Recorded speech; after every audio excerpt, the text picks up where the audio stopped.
Hello IGNOU sociology students, welcome back to my channel. तो आज के वीडियो में मैं आप लोगों के साथ डिस्कस करूंगी MPA 016 decentralisation and local governance के इम्पॉर्टेंट टॉपिक्स और क्वेश्चंस जो मैंने प्रीवियस ईयर क्वेश्चन पेपर्स को एनालाइज करके बनाए हैं। ये काफ़ी रिपीट होते हैं क्वेश्चंस, तो आप इन क्वेश्चंस को अच्छे से करके जाइएगा, ठीक है। एंड तक वीडियो ज़रूर देखिएगा क्योंकि ये सारे क्वेश्चंस आपके लिए बहुत बेनिफिशियल होने वाले हैं दिसंबर एग्ज़ाम के लिए, जो आपका एग्ज़ाम आने वाला है उसके लिए, ठीक है।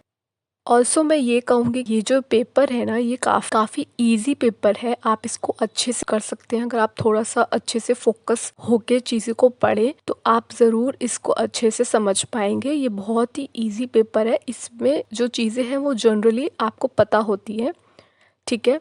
चलिए अब हम देखते हैं इम्पॉर्टेंट क्वेश्चंस और टॉपिक्स को। So first topic is describe concept evolution and significance of democratic decentralisation in India.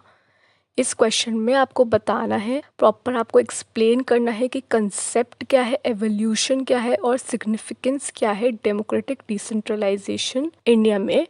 Second is describe political and functional decentralisation. ये काफ़ी इम्पॉर्टेंट टॉपिक है, इसको अच्छे से करके जाइएगा।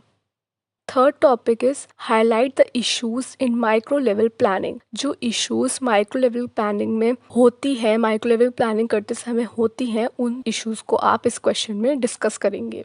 Fourth question is explain the Bhagidari program as a model of citizen participation. इस program के थ्रू आप ये एक्सप्लेन करेंगे कि सिटीजन पार्टिसिपेशन में क्या होता है, ठीक है। और ये काफ़ी इम्पॉर्टेंट है, ये काफ़ी बार पूछा जाता है, इसको अच्छे से करेंगे। Fifth is define empowerment and explain grass root initiatives for motion. Empowerment को डिफाइन करना है प्रॉपरली अच्छे से, और उसके बाद आप एक्सप्लेन करेंगे कि जो ग्रास रूट इनिशिएटिव्स हैं जो कि लिए गए थे एम्पावरमेंट को प्रमोट करने के लिए, वो आप इस क्वेश्चन में डिस्कस करेंगे। Sixth is right a note on the resources of local bodies. जो रिसोर्सेज हैं लोकल बॉडीज़ के, वो इस क्वेश्चन में आप डिस्कस करेंगे। Seven, discuss the problems and constraints in empowerment.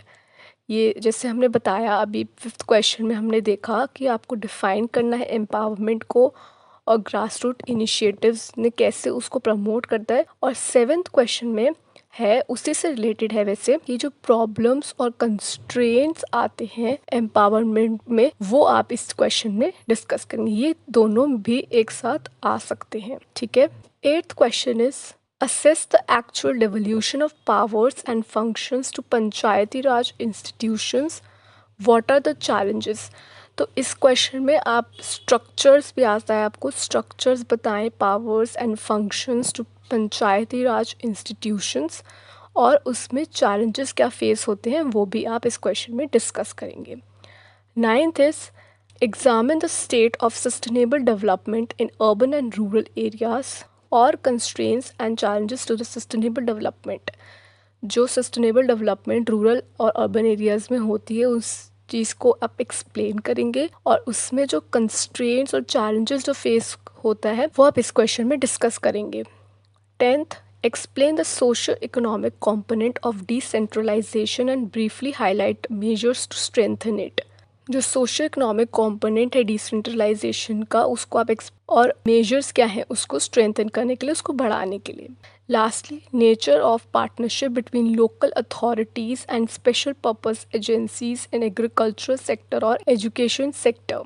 तो ये अलग अलग क्वेश्चन करके आ सकता है, या तो आपसे एग्रीकल्चर सेक्टर से रिलेटेड पूछ सकते हैं या फिर आपसे एजुकेशन सेक्टर से रिलेटेड पूछ सकते हैं। तो वो डिपेंड करता है कौन सा आएगा, ठीक है। तो क्वेश्चन को अच्छे से पढ़िएगा, देखिएगा कौन सा सेक्टर पूछा गया है। ये नहीं कि आप जो भी आप आंसर पढ़ के वो लिख दो, पर लेकिन आप अच्छे से क्वेश्चन को पढ़ना है, फिर लिखना है आंसर को। Okay, so these are your questions for your coming exam for MPA 016 decentralisation local governance. ये बहुत ही ईजी है, मैं दोबारा बोल रही हूँ, ये काफ़ी ईजी टॉपिक्स हैं, ये काफ़ी ईजी सिलेबस है इसका। हाँ, कुछ चीज़ें थोड़ी सी मुश्किल है समझनी, बट अगर आप थोड़ा सा फोकस इसको अच्छे से दे, थोड़ा सा इसमें अटेंटिव होके पढ़े, तो ये ज़्यादा मुश्किल नहीं है, ठीक है। इसको आप अच्छे से कर सकते हैं। और ये टॉपिक्स मुझे बहुत इंपॉर्टेंट और रिपीटेटिव लगे थे, इसलिए मैं आपके लिए लेकर आई हूँ। अच्छा, अगर आपको कोई डाउट हो तो मुझसे कमेंट सेक्शन में पूछ लीजिएगा और मेरे चैनल को सब्सक्राइब करिए ऐसी ही वीडियोस के लिए। चलिए, थैंक यू, बाय।